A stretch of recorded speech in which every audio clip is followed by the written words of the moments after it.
பண்ண போறீங்க அத்தை? இதை குழந்தைங்களுக்கு சாப்பிட்றதுக்கு ஒரு 5 நிமிஷத்துல ஒரு சொய்யா செய்ய போறேன். சரி, ஓகே. சொய்யாக்கு தேவையான பொருள் என்ன? தேவையான பொருள் என்ன அப்படின்னா, ஒரு டம்ளர் மைதா மாவுல செய்யணும். மைதா மாவு நல்லது இல்லை, அதனால மைதா மாவு வேண்டாம். கோதுமை மாவு, கோதுமை மாவு ஒரு டம்ளர். அப்புறம் வந்து ஒரு அரை டம்ளர் ரவை, சின்ன டம்ளர்ல அரை டம்ளர் ரவை. ஒரு டம்ளர் மாதிரி இருக்கு. இல்ல ஊறிடுச்சு, அரை டம்ளர் தான் போட்டேன். அரை டம்ளர் போட்டு தண்ணி ஊற்றி ஊற வச்சுட்டு ஒரு 10 நிமிஷம் ஊறிடுச்சு.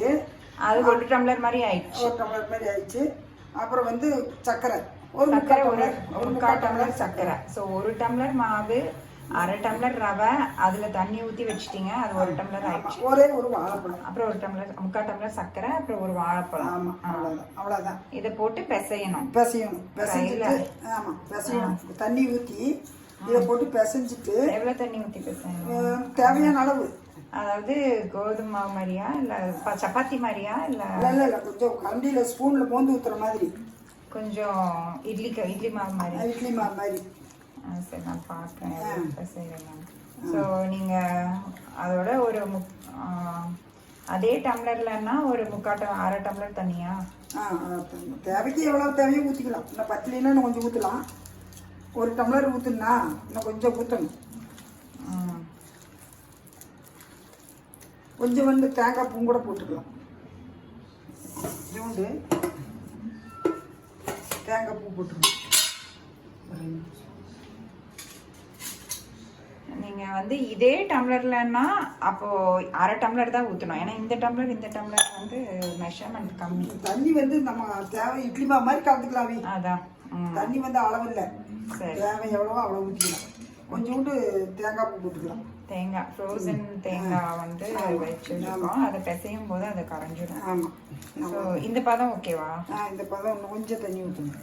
சரி, கொஞ்சம் சக்கரை கொஞ்சம் போட லூஸ் ஆகும். அதனால 10 ஊற்றிக்கலாம், இல்லைன்னா அப்படியே வச்சுக்கலாம். அவ்வளோதான். இதனுடைய இது வந்து முடிஞ்சிருச்சு. இனிமேல் வந்து சுடுறது தான். சரியா? ஓகே. இது கரைச்சிட்டாவே. சரிங்க அத்தை. இங்கே ஒரு பதத்தை பார்த்தியா? இப்போ கொஞ்சம் இட்லி மாவு மாதிரி. அவ்வளோதான். இவ்வளோதான் கரைச்சாச்சு. நான் இப்போ எண்ணெயில் ஊற்ற போகிறேன். இப்போ எண்ணெய் சூடாயிடுச்சு. சூடாக இருக்கணும். இப்போ ஸ்பூனில் எடுத்து ஒரு ஸ்பூன் போட்டு 5-10 நிமிஷத்துக்குள்ளே வெந்துடும். 10 நிமிஷம் ஆகாது, 5 நிமிஷம்.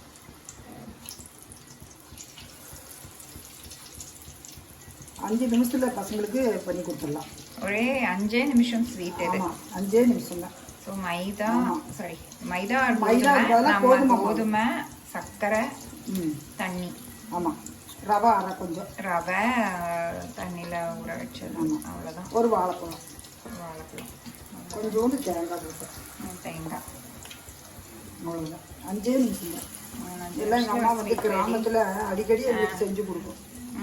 எப்படி உங்க அம்மா பத்தி சொல்லுங்க, என்ன பண்ணுவாங்கன்னு? எங்க அம்மா வந்து கிராம விவசாயம் பண்ணிட்டு எங்களுக்கு சாப்பிடறதுக்கு வேணும். நாங்க 4 பேர் கூட பேர், நாங்க பசங்க 4 பேரு. சாயங்காலம் நாங்க வீட்டுக்கு எங்க அம்மா வந்த உடனே எங்களுக்கு ஏதாவது செஞ்சு கொடுக்கும். இந்த மாதிரி வந்து ஒரு 10 நிமிஷத்துக்குள்ளே செஞ்சு எங்களுக்கு கொடுத்துரும் சாப்பிடறதுக்கு. இந்த பலகாரம் வந்து அடிக்கடி எங்க அம்மா செய்யும். மைதா மாவுல செய்வாங்க அப்பா. இப்ப நான் வந்து மைதா மாவு நல்லது இல்லைன்னு சொல்லிட்டு கோதுமை மாவுல செய்யறேன். ஓகே. ஹைலயே வச்சிருக்கீங்க? ஆமா, ஹைலயே வச்சுக்கலாம்.